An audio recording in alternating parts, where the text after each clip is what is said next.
Selamat pagi, saudara-saudaraku, anggota jemaat dan simpatisan GKI Pahlawan yang diberkati oleh Tuhan. Tuhan adalah gembala kita yang baik. Di dalam Tuhan kita tidak akan pernah kekurangan. Saudara, ketika seseorang dihubungi untuk terlibat dalam pelayanan yang ada di gereja, maka seringkali ada alasan-alasan yang diberikan untuk menolak panggilan itu. Ada yang mengatakan, saya tidak mampu, saya tidak bisa, jangan saya. Ada yang mengatakan bahwa situasi di gereja sekarang sedang tidak nyaman, saya tidak tertarik untuk melayani sekarang ini.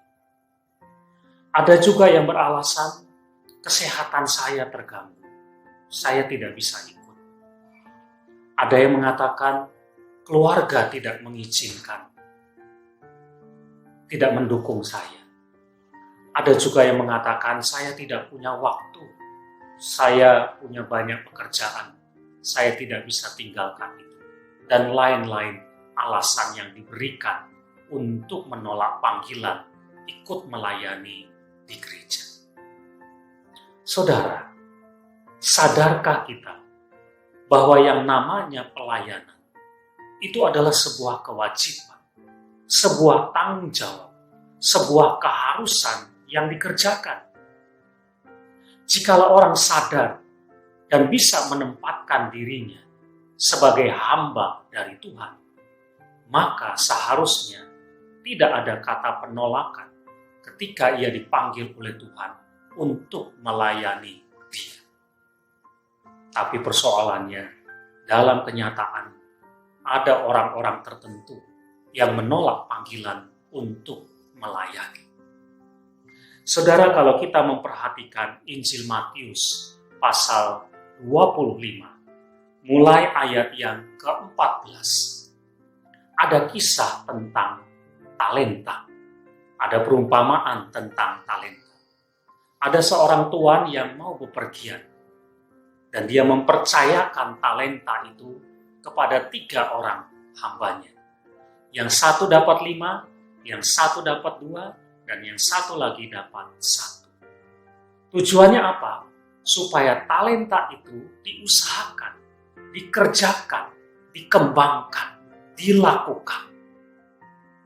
Setelah tuan itu pergi, maka hamba yang mendapat 5 dan yang mendapat 2 melakukan kewajibannya.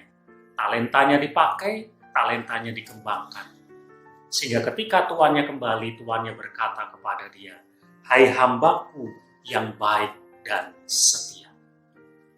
Tapi hamba yang dapat 1, dia tidak mengerjakan, dia tidak melakukan talenta yang dia miliki. Yang dia lakukan malah dia menggali lubang, menyimpan talenta itu dalam-dalam dan tidak menghasilkan apa-apa. Maka ketika tuannya datang kembali, tuannya berkata kepada dia, "Hai hambaku yang jahat dan malas."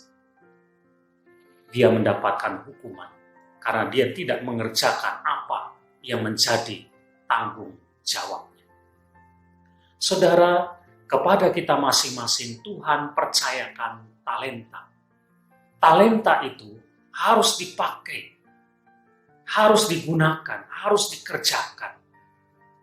Masing-masing mungkin punya talenta yang tidak sama, tetapi pasti setiap orang punya. Tugas kita adalah melakukannya.